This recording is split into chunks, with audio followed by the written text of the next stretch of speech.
Debunking the emotionally bulletproof avoidant myth. Most people look at avoidant partners and think, nothing gets to them. They don't care. They don't feel anything. But that belief comes from watching their behavior, not understanding their psychology. And today, we're going to peel back that mask and reveal what's really going on underneath. Because the truth is simple, avoidants are not emotionally bulletproof. They are emotionally overloaded. What looks like coldness is actually fear. What looks like indifference is actually self-protection.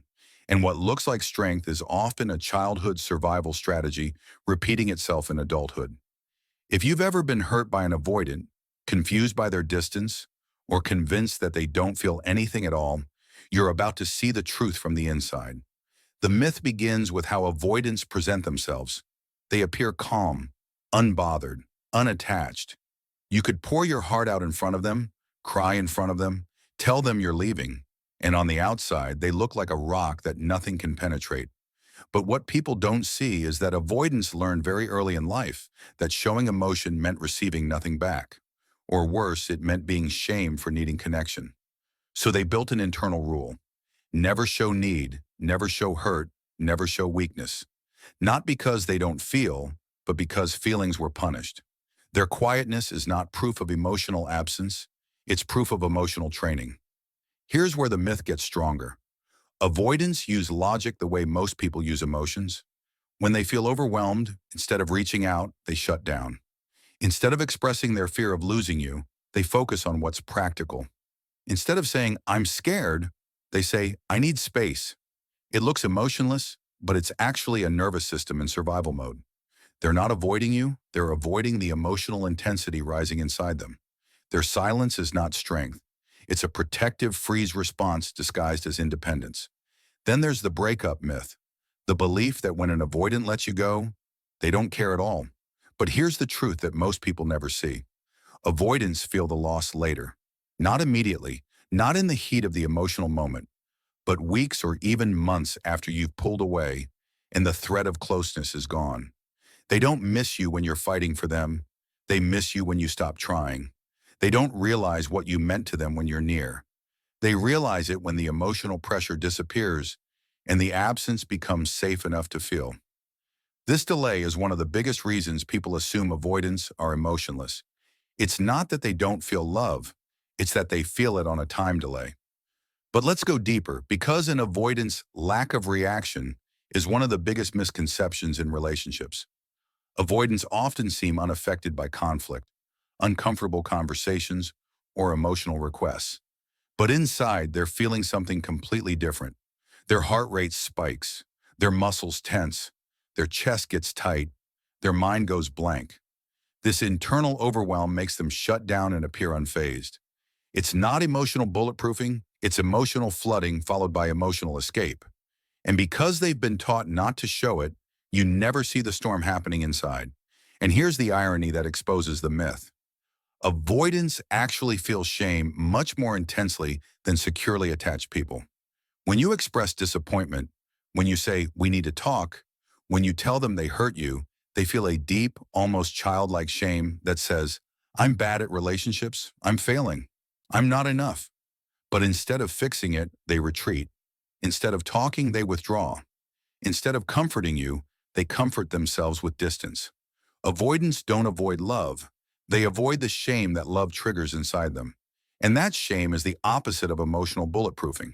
It's emotional hypersensitivity disguised as emotional control. Let's talk about love, because avoidants feel love in a way that confuses people. Love is scary for an avoidant because it activates parts of their emotional system they've spent years disconnecting from. They love deeply, but they show it inconsistently. They care intensely, but they hide it behind casualness. They want connection, but connection feels like pressure. So they oscillate between leaning close and pulling away. Most people mistake this push-pull for emotional weakness or manipulation, but the truth is, avoidants are fighting a war inside themselves, between the part that craves closeness and the part that fears it. That internal conflict is not emotional strength, it's emotional exhaustion. One of the most powerful ways to debunk the bulletproof myth is to observe what avoidants do when they finally lose someone for real.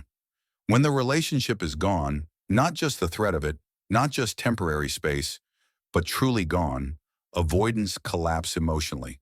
They don't show it publicly. They don't run to their friends crying. They don't post about heartbreak. They internalize everything. They analyze everything. They grieve quietly in private because they don't trust anyone with their pain.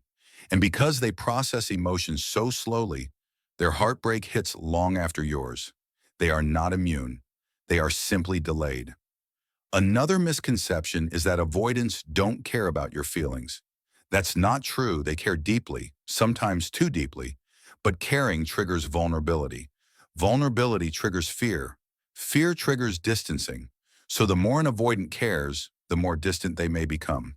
It's not logical, but it's emotional survival. The avoidants who seem the coldest are often the ones who are terrified inside.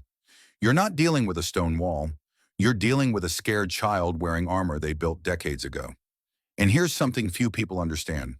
Avoidants don't want to hurt anyone, but their coping style almost guarantees it. They genuinely believe that withdrawing protects both of you because they don't want to say something wrong, escalate things, or expose their emotional uncertainty. To them, silence feels safer than honesty, but to the partner, silence feels like abandonment. Avoidants are not emotionally bulletproof. They are emotionally under-equipped. Their emotional toolkit has one tool: distance. And they use it for everything because it's the only thing that ever felt safe. Here's the final truth that shatters the myth. Avoidants melt for emotional safety. Not pressure, not chasing, not ultimatums. When an avoidant finally feels accepted instead of judged, calm instead of cornered, and understood instead of demanded from, they open in ways that surprise even themselves. An avoidant who feels safe becomes consistent, kind, loyal, present. Vulnerability becomes possible, and that transformation alone proves they were never emotionally bulletproof. They were just emotionally guarded. So the next time someone tells you avoidants don't feel, don't love, or don't care, remember this. Avoidants feel deeply but differently. They love intensely but quietly. They care strongly but secretly. And what looks like emotional numbness is often emotional overwhelm. The myth of the emotionally bulletproof avoidant isn't just wrong, it's harmful because it prevents people from understanding the real struggle behind the distance. And it stops avoidants from understanding themselves. The truth is more compassionate, more human, and more realistic. Avoidants aren't cold, they're scared. They aren't detached, they're defensive. And they aren't bulletproof, they're carrying unspoken emotional wounds that deserve healing, not judgment. If you've loved an avoidant, you're not crazy for feeling like they cared but couldn't show it. And if you are an avoidant, you're not broken, you're just protecting yourself with strategies that no longer serve you. Healing happens when you realize this. Emotional closeness isn't a threat, it's a skill. And like any skill, avoidance can learn it with the right environment, the right partner, and the right understanding. The myth is dead. The truth is revealed. Avoidance feel more than anyone sees.